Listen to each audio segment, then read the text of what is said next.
All right, hello and welcome to Lesson 1-4, Write Equations and Inequalities. The first thing you have is a chart. I would like you to fill out the chart below. Let's go through this. First symbol I'd like you to put in your box is equals.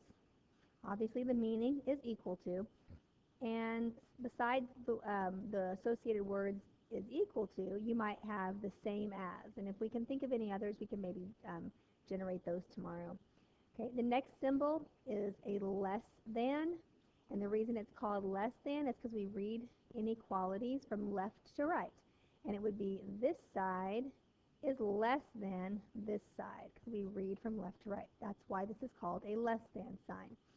So you might hear is less than or fewer than. This one is obviously is less than or equal to. This line right here underneath the less than sign adds that little bit equal to, okay? So you might hear is less than or equal to, or you might hear in a word problem at most or no more than. So those, if you see these two phrases right here, you're going to use this symbol right here. Obviously this one would be greater than, and again, because we read from left to right, this side is greater than this side. Okay?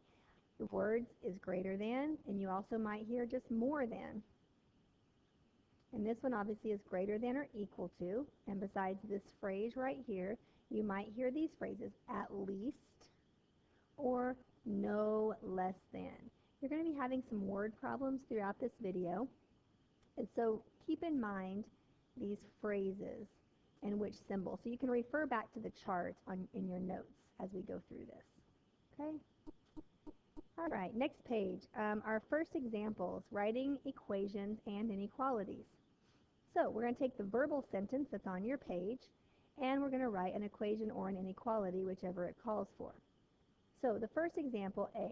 The difference of twice a number k and 8 is 12. Okay, we worked on our phrases yesterday for the twice a number k. So we would know how to write that expression, twice a number k and 8 is going to add, making it an equation versus an expression. So we're adding that is, which means equals, okay? So is always means equals. That might be a phrase you want to add to your box here. So go back to this page, if it'll go back for me. And you might just write in the word is. Okay, it's an associated word for equals. Is always means equals. So now we can continue on. Okay, here would be how we would write that. Twice a number k. Twice means 2 times. A number k is your variable, and means plus. Oh, sorry. Just scratch that. I forgot. Difference is up here. Geez, great teacher there, right? The difference between them. So since it's difference, the 2, that looks like 2x. Let's make that. I'm just being a great teacher today. 2 times. Let's put a dot so it doesn't look like a variable. 2 times a number k. So the difference between this, so that's why it's first, and 8, that's why 8's second, because of the word difference. Is means equals, 12 is our answer. So that's how you change the verbal sentence into an equation. Let's try the next one. The product. Okay, what does product mean? Product is going to mean multiply. Okay, so the product of 6 and a number n is, well, there's that word is, but it's followed by the words at least. Okay, a number n is at least 24. So here would be the inequality we would write this time. An equation has an equal sign.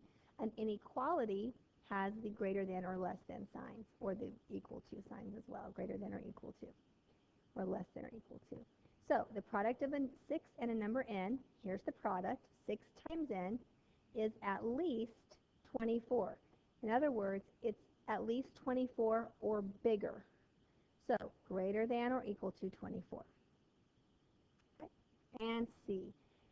A number y is This is a toughie. A number y is no less than 5. So it can't be less than 5. If it's not less than, it has to be greater than 5. And no more than 13. So in other words, it has to be greater than 5, but less than 13. So how are we going to write that? All right, here's how we write that. Your y goes in the middle because the y has to be greater than or equal to, no less than 5. So it can be 5, it just can't be less than 5. Okay, so y would be greater than or equal to 5, but less than or equal to 13. It can't be more than 13. It can be equal to 13, but not more than 13. So does that make sense? So that's where you have to kind of just pay attention. Okay? So this shows that y is greater than 5, but it's less than 13, and then the equal to. Okay? All right, pause the video and do the guided practice. It's just one guided practice. It's on your page, and there it is. Write either an equation or an inequality, whichever it calls for. Here's your sentence. The quotient of a number p and 12, quotient of a number p and 12 is at least 30. So pause the video, write your sentence. Okay, there's your answer. You should have p divided by 12 is greater than or equal to 30. Okay, from this point, if you have any questions, write them on your notes, circle, star, whatever it takes to remind you of what questions to ask me. All right, example 2, checking possible solutions.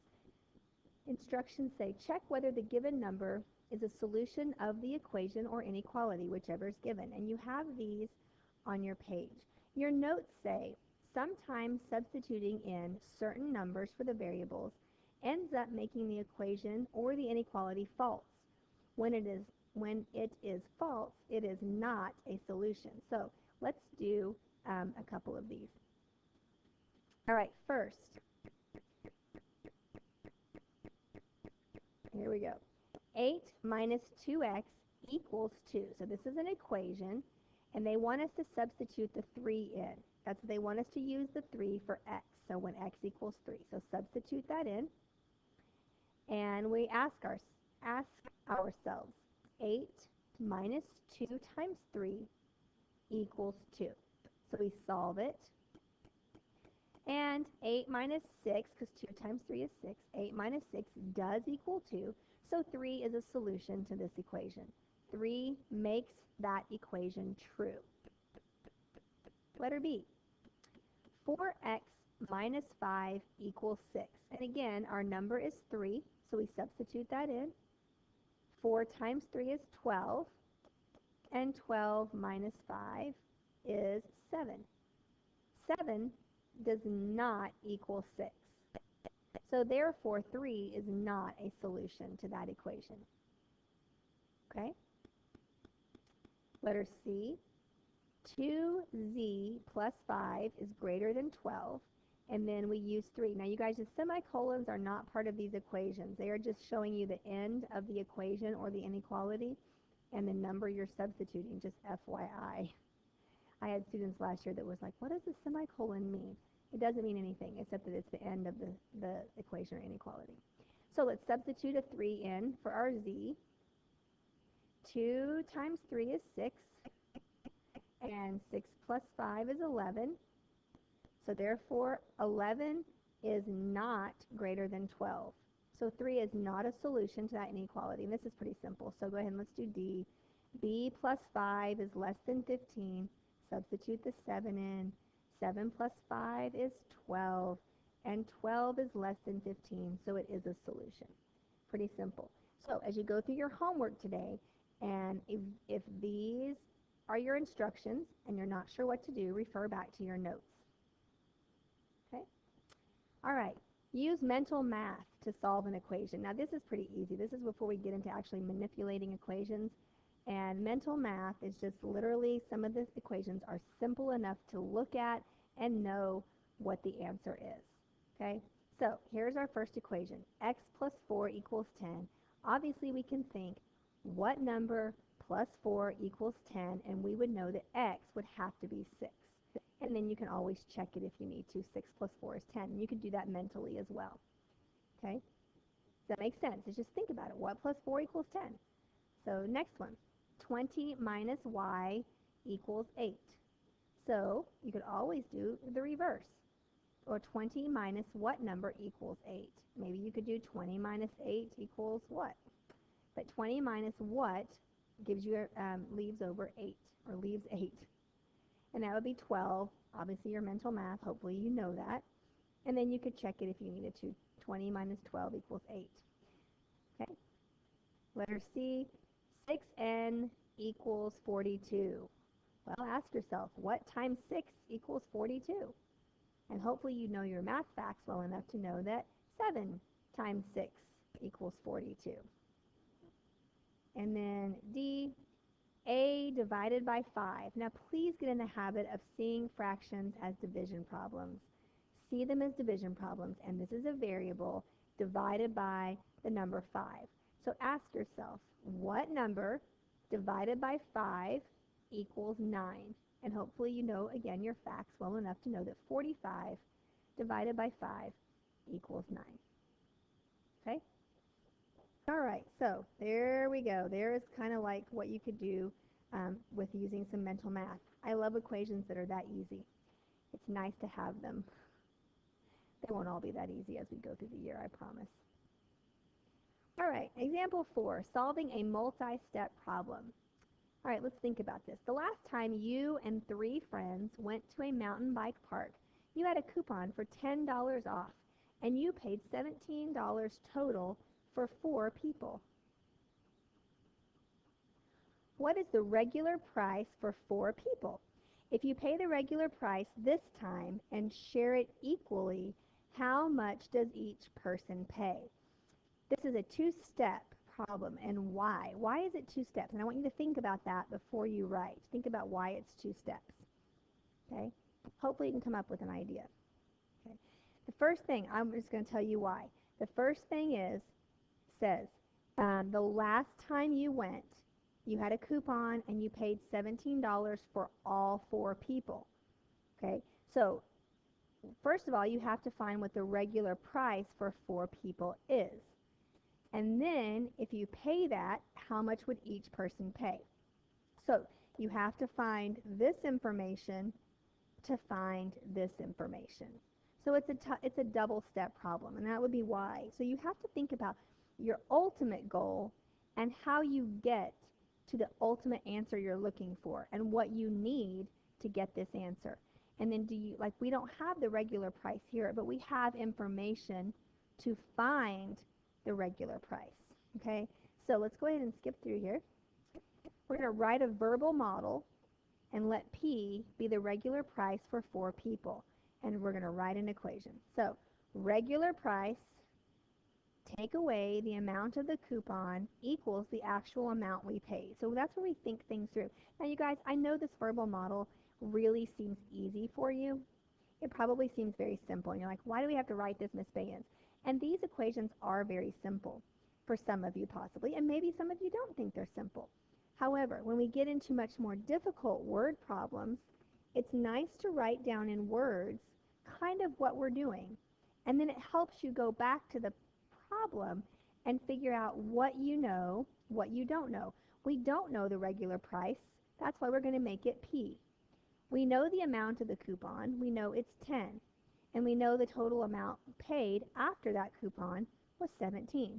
So there's the kind of stuff that once you write those words out, you can go back and search into your problem for the numbers you need to substitute in. So there we go. So there's our first equation that we need to find the irregular price. So we're going to use mental math because we should be able to know what minus 10 gives us 17. We should not need a calculator for that. And if you do, you might rethink the algebra class. Just saying. Okay, so you think 10 less than what number is 17? So obviously we know the original price is $27 for 4 people. Okay, so or the regular price, $27. So now we know what the regular price is. So this time we're going without a coupon. How much is it going to cost per person? Because we're going to divide that regular price by 4 people. Obviously, we're going to divide it amongst us. $27 divided by each of those 4 people evenly would give you a cost of $6.75 per person. Step 1 right here. Step 2 right here. Well, step 1 was our verbal model, but literally for solving it, we have to do a 2-step process.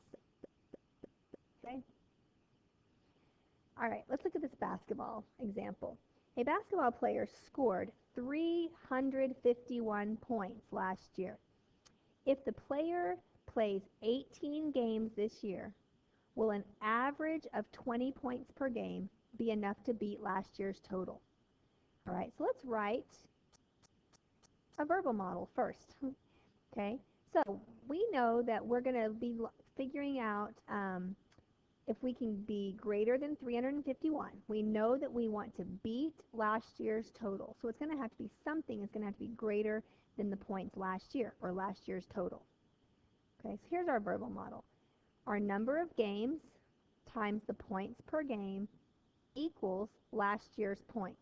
You know, we don't really want to equal. We want to at least equal or we really want to beat it. So we have to be greater than last year's total. So instead of an equal, maybe this should have a greater than sign. Okay? The number of games times the points per game. So we don't know the points, the average points per game. We're just asking if this is going to be a solution ultimately. We need to know if that's going to be enough.